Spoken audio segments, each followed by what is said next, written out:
நீங்க ஜெர்மனில நடந்த ஹிண்டர்கைஃபக் மர்டர் பத்தி கேள்விப்பட்டிருக்கீங்களா? 1922ல ஜெர்மனில ஹிண்டர்கைஃபக்னு ஒரு ஃபார்ம் இருந்துச்சு. அந்த ஃபார்ம்ல ஒரே ஃபேமிலியை சேர்ந்த 6 பேரை ப்ரூட்டலா மர்டர் பண்ணி கொண்டுட்டாங்க. இதுல 2 பெரியவங்க, 2 சின்ன குழந்தைங்க, அதுக்கப்புறம் அந்த வீட்டுல வேலை பார்த்த ஒரு லேடியும் அடங்குவாங்க.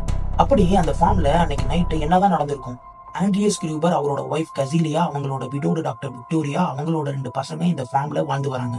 ஆண்ட்ரியஸ் கிரூபர் மர்டர் நடக்கிறதுக்கு 1 வீக் முன்னாடி அவங்க வீட்டு பக்கத்துல இருந்த நெய்பர்ஸ்ட நைட் டைம்ல அவங்க ஃபார்ம்ல ஏதோ ஃபுட் ஸ்டெப்ஸ் கேட்கறதா சொல்லியிருக்காரு. வெளியே போய் பார்த்தா அங்க யாருமே இல்லைன்னு சொல்லியிருக்காரு. அது மட்டும் இல்லாம அவர் ஃபார்ம்ல ஒரு ஸ்டேஞ்ச் ஃபுட் பிரிண்ட்ஸை பார்த்திருக்காரு. அந்த ஃபுட் பிரிண்ட்ஸ் அவர் வீட்டை நோக்கி போயிருக்கு. வீட்டுல இருந்து வெளியே வந்த மாதிரி எந்த ஃபுட் பிரிண்ட்ஸுமே இல்லை. மர்டர் நடக்கிறதுக்கு சில நாள் முன்னாடி அவர் வீட்டோட கீ காணா போனதாகவும் சொல்லியிருக்காரு. மர்டர் நடக்கிறதுக்கு 6 மாசம் முன்னாடி அவங்க வீட்டுல ரொம்ப நாளா வேலை பார்த்துட்டு இருந்த கசன்சியா ரீகர் வேலையை விட்டு போறதா சொல்லியிருக்காங்க. ஏன்னு கேட்டதுக்கு அவங்க நைட் டைம்ல இருக்கிறப்ப அவங்க காதுல ஏதோ அமானுஷமான சவுண்ட் கேட்கறதாகவும் இந்த ஃபார்மே ஹாண்டடா இருக்குன்னு சொல்லிட்டு இந்த வேலையை விட்டு போயிட்டாங்க. மர்டர் நடக்கிறதுக்கு அன்னைக்குதான் மரியான ஒரு லேடி புதுசா வேலைக்கு ஜாயின் பண்றாங்க. பாவம் அவங்களுக்கு தெரியாது இன்னும் கொஞ்சம் நேரத்துல அவங்களை யாரோ ப்ரூட்டலா மர்டர் பண்ண போறாங்கன்னு. டைம் சீன் என்ன சொல்லுதுன்னா, வீடு ஃபுல்லா பிளட் ஸ்டெயின்ஸ் இருந்திருக்கு. அந்த ஃபார்ம்ல ஃபுட் எல்லாத்தையும் ஸ்டோர் பண்ணி வைக்கிறதுக்காக ஒரு ஸ்டோர் ரூம் இருந்திருக்கு.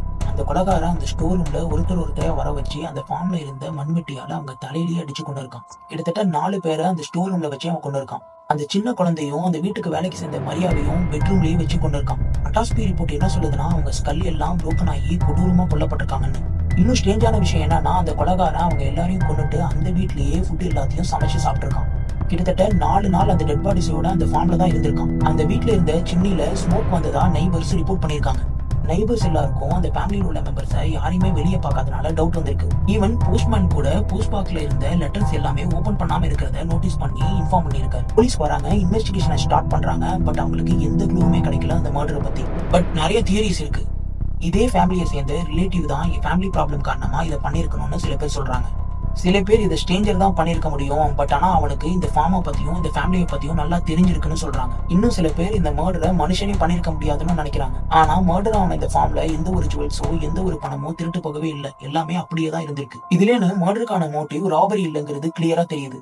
பட் ஆனா அந்த கொலைகாரன் யாரு, ஏன் இந்த கொலையெல்லாம் பண்ணா, ஃபேமிலியில ஒரு சின்ன குழந்தைய கூட விடாம மொத்தமா கொன்னதுக்கு காரணம் என்னங்கிறது மிஸ்ட்ரியா தான் இருக்கு. அப்புறம் எதுக்கும் நைட் டைம்ல உங்க வீடை ஒரு வாட்டி செக் பண்ணிட்டு தூங்குங்க. Good night.